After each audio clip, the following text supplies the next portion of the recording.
With no questions raised on the floor, the Senate passed the 889 million peso OVP budget for 2026 in just under 5 minutes. Here is a report.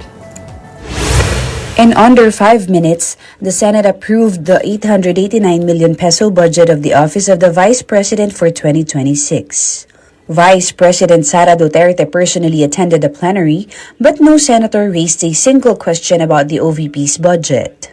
Only Senator Robin Padilla, a Duterte ally, stood to thank the chamber for retaining and even increasing the Vice President's funding. Maraming salamat po, sponsor, Senator Sherwin Gatchalian. Kundi ako po'y magmamanifest lamang.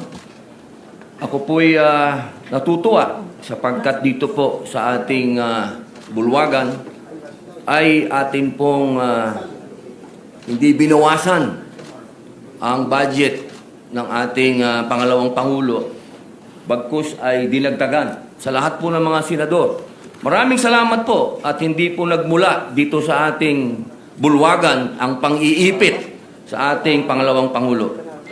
Muli po, maraming salamat at pinatutunayan ko po ng napakalaki ng naitulong ng ating pangalawang Pangulo. He also highlighted the OVP's assistance during the calamities and emergencies. Sapagkat alam niyo po, sa akin pong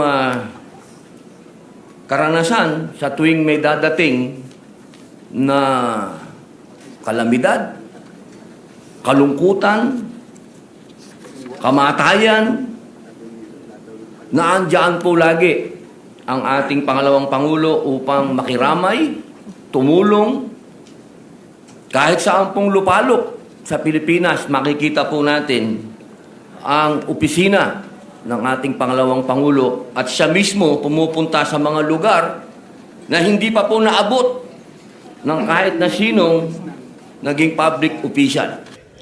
After the session, VP Sara was seen meeting with her Senate allies, including Senators Bongo and Amy Marcos. She briefly faced reporters but declined to take questions, offering instead a Christmas greeting to the Senate press corps. Sa inyong lahat, sa Senate beat ng Friends from the Media, the reason na pumunta ako dito ay para batiin kayong lahat ng Blessed Christmas and a Happy New Year. And I wish you good health in the year 2026. And we'd like to thank the Senate of the Philippines for approving the OVP year 2026 budget.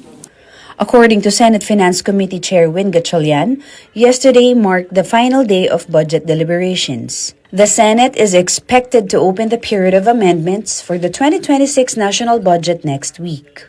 But one absence stood out. Senator Bato de la Rosa, assigned to defend the Department of National Defense's budget, was again not present and has not attended any session since Congress reopened on November 10. Yung kay Senator Bato lang, nagpaalam po ba siya na absent siya even budget daily? Hindi, he has not gotten in touch with me since the break. What do you make of it, SP, na hindi siya nagpaalam? Pwede po yun, SP? Oh yeah, malalaki na sila. It's their own lookout.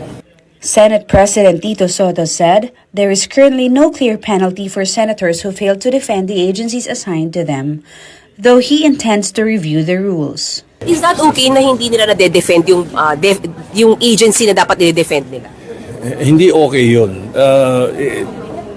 In the first place, dapat hindi mo hiniling na makuha mo yung mga chairmanship na yun kung hindi mo naman, kung kaya mo. Sana, kung hindi mo kaya, hindi mo dapat hiniling na makuha mo yung mga chairmanship na yun. Especially vice chairmanship ng budget, national defense, napakahalaga eh. So, I leave it to Senator Gatchalian, who's the chairman of the Committee on Finance. Siya na bahala kung anong gagawin niya. He added that Senator De La Rosa has not reached out to him amid talk of a possible ICC warrant.